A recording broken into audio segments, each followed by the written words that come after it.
Dokter Nimi harus menulis 20 buku gitu. Insya Allah Presiden 2029 nanti yang terpilih siapapun, apakah Pak Prabowo lagi, akan memilih Dokter Nimi sebagai Menteri Kelautan dan Perikanan Republik Indonesia.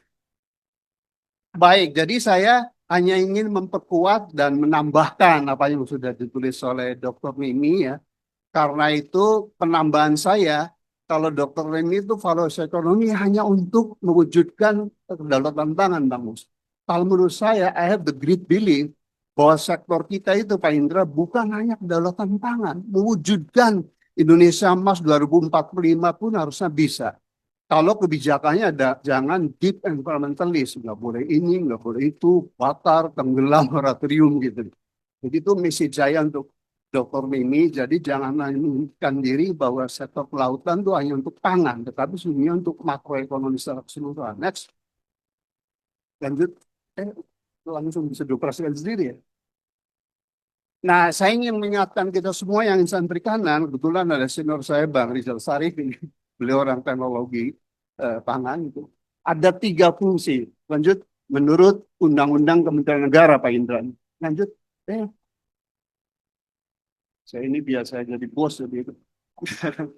Jadi untuk orang-orang KKP termasuk mantan Dirjen Ibu Hartati, Pak Sunan harus introspeksi diri itu bahwa tugas bersama KKP adalah bagaimana memecahkan masalah internal sektor itu. Tidak lain tidak bukan sampai sekarang nelayan kita masih papa, masih miskin, dan seterusnya karena waktu. Yang kedua adalah membantu memecahkan masalah bangsa, pengangguran, kemiskinan. Kalau menurut BPS, Bang Mus, yang miskin sudah 8,9%, yaitu sekitar 24 juta. Tapi pada Spandik, standar garis kemiskinannya sangat munafik, rendah sekali, yaitu hanya 590.000 per orang per bulan. Padahal definisi garis kemiskinan adalah sejumlah uang yang cukup untuk satu orang Indonesia memenuhi 5 basic needs, pangan, sandang, perumahan, kesehatan, dan pendidikan. Maka yang tidak munafik pada Supandi, garis kemiskinan yang benar adalah garis kemiskinan Bank Dunia, sekitar 2,5 juta. Kalau itu yang diterapkan, seperti yang sudah heboh dalam sebulan terakhir, itu rakyat Indonesia yang miskin masih 60,2%, Pak. Itu yang terjadi yang sebenarnya. Terakhir, kalau kita ingin dianggap sebagai orang kelautan perikanan, termasuk ilmuwan kayak Ibu Nini, berjasa, kita harus mampu mendayagunakan potensi pembangunan yang ada di sektor kita untuk mewujudkan Indonesia Emas. Lanjut. Lanjut. Saya kok. Aduh, benar-benar. Nah, jadi ini introspeksi buat kita, Bu Nimi. Maka di buku pengantarnya Bu Nimi bagus tuh. Potensi yang sangat gigantic. Kenapa sektor kita, Pak Indra, itu masih dianaktirikan. Mau bukti. Anggaran KKP, ya kan, tahun ini tuh pagu awalnya Ibu Yanti 6,4 triliun. Oke. Kemudian kredit perbankan yang dikucurkan untuk sektor kelautan perikanan bagus sekali. Hanya 0,3%, Pak.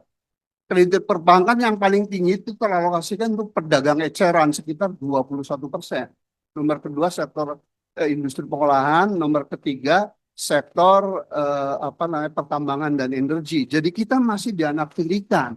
Maka perjuangan saya belum selesai karena saya waktu Juli 99 sebelum Kementerian Kelautan didirikan oleh Gus Dur dipanggil Pak Akbar Tanjung selaku ketua DPR, saya memaparkan white paper apa reasoning kamu Rohmin supaya kelautan perikanan tidak dibawa di Departemen Pertanian lagi tapi Kementerian sendiri. 75% of my argument itu ekonomi. Tetapi sekarang kok ekonominya dianaktirikan, Pak. Waktu saya jadi menteri, Pak, anggaran kami KKP sudah 4 triliun, Pak.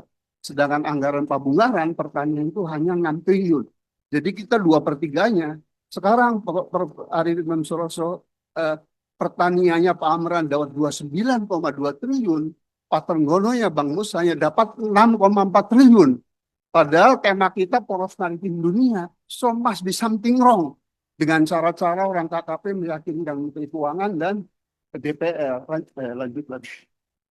Nah, jadi ini kenapa saya waktu zaman 2014 sampai 2000 berapa ya 19 tuh sangat tercekam karena kebijakan KKP tadi, Pak, deep environmentalist.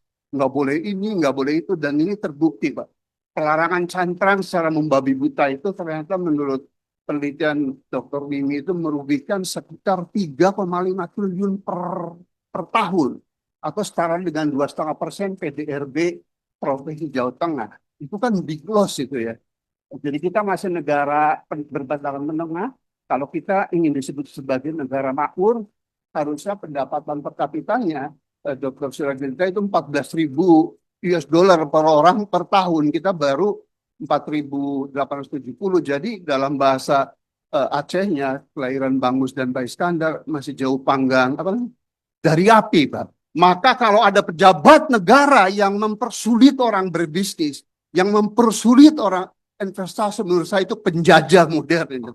Betul, Pak. Karena pengangguran dan seterusnya. Nah ini pertumbuhan ekonomi selama Pak Jokowi hanya 5% per tahun, janji kampanyenya 7%, dan saya yang sesak dada Pak Desupandi, Dewan Pak Prabowo lebih berat lagi. Pertumbuhan kita di kuartal pertama, Prof. Idul lebih tahu dari saya, hanya 4,7%. Padahal menurut Goldman Sachs, kemudian McKinsey, potensi pertumbuhan ekonomi Indonesia 10%.